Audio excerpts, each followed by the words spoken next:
Today, I want to talk about a very sensitive and important topic: why people believe fake news and conspiracy theories, even when they sound strange or impossible, and what that means for individual societies and even global events. Our mind works in a way that are both powerful and tricky. One key thing to know is something called confirmation bias.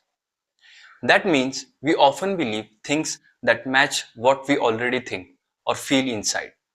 If you don't trust big organizations or the governments, for example, you are more likely to believe stories that make them look bad, even if those stories are not true. At the same time, our minds also like simple answers to hard problems. Real life is usually messy and complex, but fake news often offers neat, quick explanation. That makes it feel comfortable or convincing, even when it's wrong.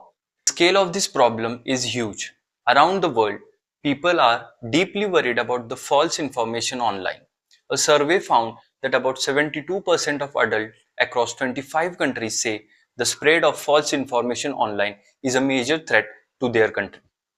Some reports estimate that as much as 62% of online content could be false, and about 86% of global citizens have exposed to fake news at some point. In the United States, 80% of adults have consumed fake news, and 23% admit to sharing false stories, sometimes without even knowing it. Another study revealed that only 19% of US adults felt very confident in their ability to distinguish real news from false information.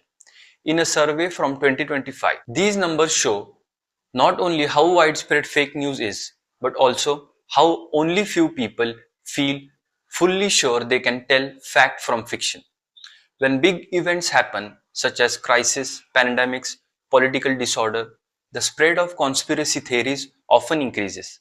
People want answers. They want to make sense of what's going on and feel some control. For example, research shows that people who already believe one conspiracy are more likely to believe others. A kind of rabbit hole syndrome, where one false belief leads into more extreme beliefs. Although I don't have an exact number for that effect here. This pattern is well supported in behavioral science. The environment of social media makes this worse. Social media doesn't just spread conspiracies. For many people, it provides community and belonging. People who believe conspiracies are often connected with others online who share those beliefs. That special connection, that sense of we share special truth together, makes it much harder for someone to step out or question the belief. So, why does all this matter for wider society? When people believe different versions of reality, trust breaks down.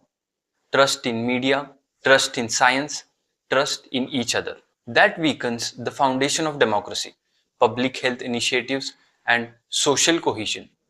For instance, when large groups believe conspiracies about vaccines or governments, they may refuse important health measures. When false narratives dominate political discussions, elections, and policy making become distorted. Moreover, because social media is designed for engagement and speed, false claims often travel faster than corrections.